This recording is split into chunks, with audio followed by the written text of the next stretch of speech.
Hello everyone, welcome back to our channel. আশা করি তোমরা সবাই ভালো আছো, সুস্থ আছো এবং আমার ভিডিও অবশ্যই দেখছো। লাইক, শেয়ার, সাবস্ক্রাইব করে দিয়েছো আমার চ্যানেলটাকে। তো আজকে আবার একটি নতুন রেসিপি নিয়ে চলে এসেছি। আজকের রেসিপিটি হলো এগ রাইস। কীভাবে বাড়িতে আমরা খুব সহজেই ঝরঝরে এগ রাইস বানিয়ে নিতে পারি তা চট করে দেখে নেব। এগ রাইস বানাবার জন্য এখানে আমাদের যে সবজিগুলো লেগেছে সেগুলো হলো গাজর, ক্যাপসিকাম, বিন এবং বাঁধাকপি।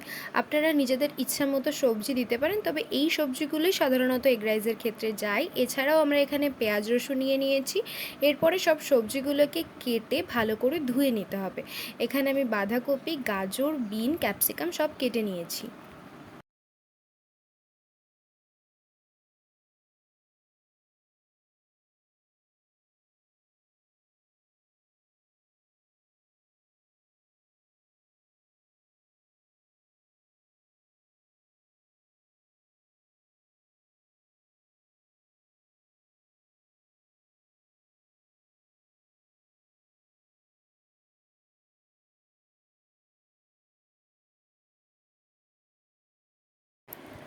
তারপর এখানে আমরা দুটো ডিম নিয়ে সেটাকে ভালো করে ফেটিয়ে নিয়েছি। আপনারা রাইসের পরিমাণ অনুযায়ী ডিম নেবেন। আমার যে রাইস ছিল তাতে আমার দুটো ডিম লেগেছিলো, তাই আমি এখানে দুটো ডিম ইউজ করেছি।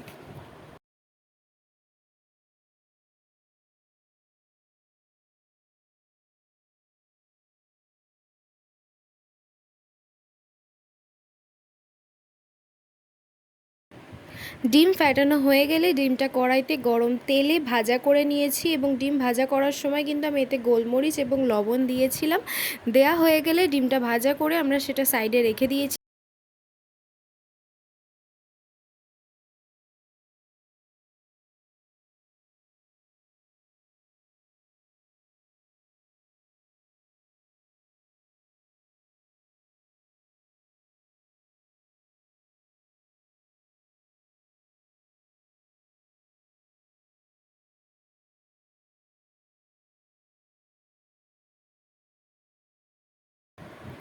ডিম ভাজা হয়ে যাওয়ার পর কড়াইতে বেশ কিছুটা তেল দিয়ে তেল গরম হয়ে আসলে এখানে প্রথমে দিয়ে দিয়েছি রসুন।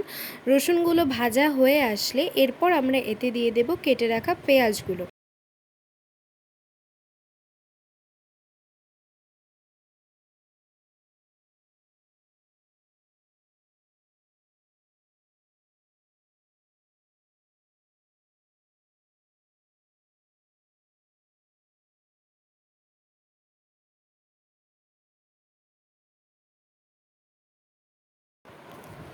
এখানে আমার পেঁয়াজ রসুনগুলো প্রায় ভাজা ভাজা হয়ে এসছে। এরপর আমরা দিয়ে দিচ্ছি যে ভেজিটেবলসগুলো আমরা ধুয়ে রেখেছিলাম। এখানে কিন্তু আমি ভেজিটেবলসগুলো জাস্ট নর্মালি ধুয়েই অ্যাড করেছি, সেদ্ধ করিনি।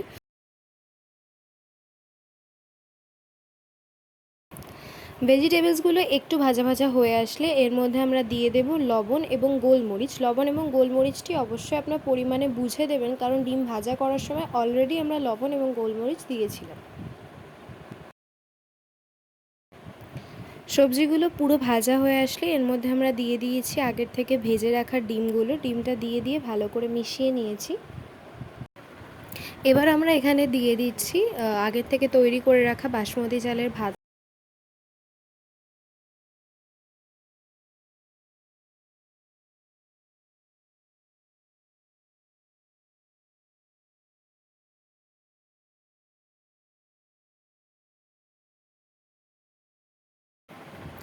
ভাতটা দেওয়ার পর এখানে সবজি এবং ডিমের যে মিক্সচারটা ছিল সেটার সাথে ভাতটাকে ভালো করে মিশিয়ে নিতে হবে এবং ভালো করে মেশানোর পর এখানে লাস্ট যেটা আমরা দিচ্ছি সেটা হচ্ছে সয়া সস। সয়া সসটা অবশ্যই মাস্ট, এটা দিতেই হবে, কারণ চাইনিজ রান্নাতে সয়া সসের ব্যবহারটা সাধারণত একটু বেশিই হয়।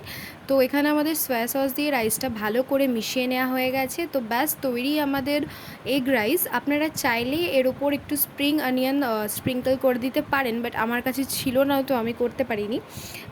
ব্যাস গরম গরম সার্ভ করুন আপনাদের এগ রাইস। বাড়িতে রেসিপিটি অবশ্যই ট্রাই করবেন। আশা করি আপনাদের সবার ভালো লাগবে এবং এরকম আরও নতুন নতুন রেসিপি পেতে আমার চ্যানেলটি সাবস্ক্রাইব করে বেল আইকনটি ক্লিক করে দেবেন এবং ভিডিওটি ভালো লাগলে অবশ্যই লাইক, কমেন্ট, শেয়ার করতে একদম ভুলবেন না। আজকের মতো এটুকুই। খুব তাড়াতাড়ি দেখা হবে নতুন কোনো রেসিপির সাথে।